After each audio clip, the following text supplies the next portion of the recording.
Hello again, everybody. It's Harry Bucks, the Technical Trader. It's Thursday, April the 14th, and these are the charts of the day. Well, I was going to go over the box of shorts list, but I decided to wait till the weekend for that, as the market's still showing a lot of resiliency, and there's an awful lot of bullish-looking charts. I had a tough time narrowing it down tonight, but let's go over the ones that we've been watching closely in trading.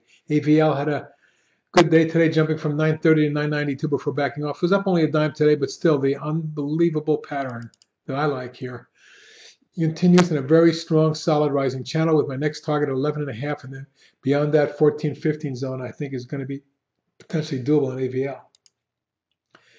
CEVA had a very nice pop the last couple of days, and I wanted to point that out to you. We broke up yesterday on a big day. I didn't include it, but I wanted to show you today because it followed through with another $1.12 and is now at an all-time high and looks like it could get into the mid-30s. That's my next trading target, 34.5. Now, CIGX, as you know, was a swing trade target of us with a 5.25 target. We reached right into that zone at 512. Reverse came down hard and retested the lateral support here and moving average support right in that zone, a bit above it, and reversed today with a pop of 49 cents or 15% on 6.2 million shares. So perhaps the beginning of a new move. We'll let it get over the $4 range on volume first, and I'll be much happier with it. First target about 5, and then a second target about 550-75 range. I wanted to point out Majesco Entertainment cool because of this beautiful rising channel underway. Here's a coil or wedge pennant and another falling channel here, but that broke out today at 44 cents or 13% gain. And with 2.6 million shares, it looks to me like it's headed up towards the $5 level short term. That's cool.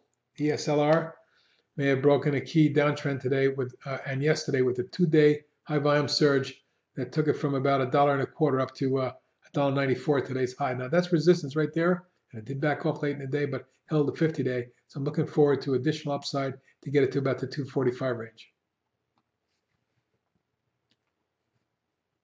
Up next is Immunogen IMGN, which continues to flag at a very high level, just underneath key resistance at around the 1240 area.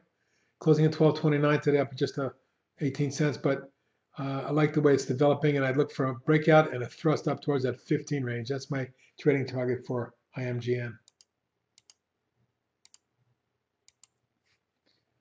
Up next, Intermune had a big day today, up 412. As you can see, this slowly declining 2-week little channel here was broken with a thrust to the upside, a big one. And with that range, with that move, we broke out of the range and we're now in all-time high territory.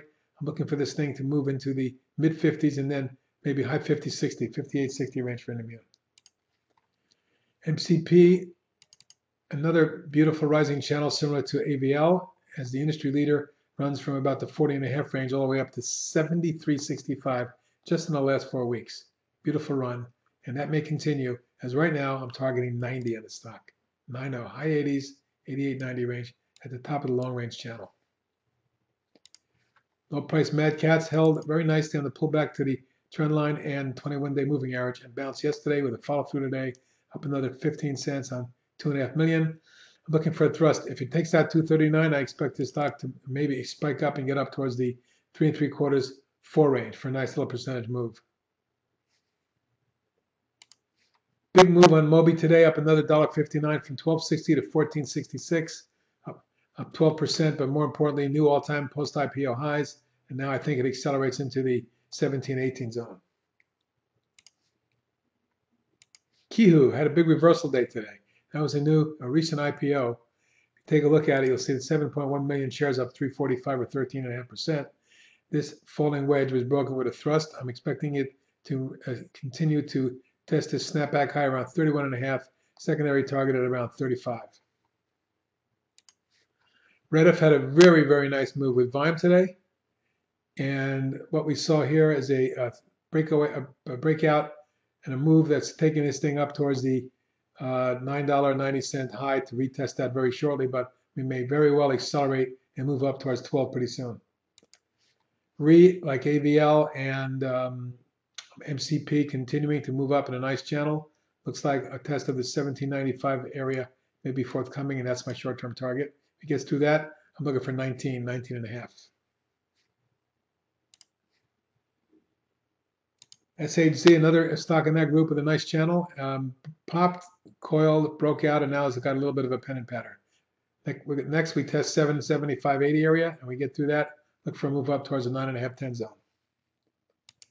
SIPI like Rediff has been running lately, but in particular, this one's had a very strong percentage moves going from about 3.5 to 6.5, spiking up on 7.25 million shares today. That's huge volume. Plus, it's up against overhead resistance, so I'm not surprised it backed off late in the session. But still, we can look for a little bit more upside, or at least a pullback to test the 5.5 area. If it gets through 6.5, we should see it run. STX finally broke out today with a thrust of 66 cents on nearly 25 million shares. You can see technicals are surging.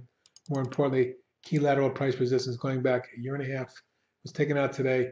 The stock may very well run to the high teens and then low 20s. And lastly today, we have two more, UDRL, one of our swing trade picks, which broke out and backed off for a couple of days, came on again today for $1.04. And the biggest volume in quite a long time, many, many months, actually a couple of years. So I'm looking for more upside to take this up towards 13 short term. And lastly today is YOKU, YOKU, which exploded for nearly 7 points today. The biggest volume in a couple months, and well, it's at the top of the channel. I wouldn't surprise me to see this spike up near 70 short term, and that's my target on it. And those are the ideas for tonight, Thursday night. Talk to you Monday night. Have a good one.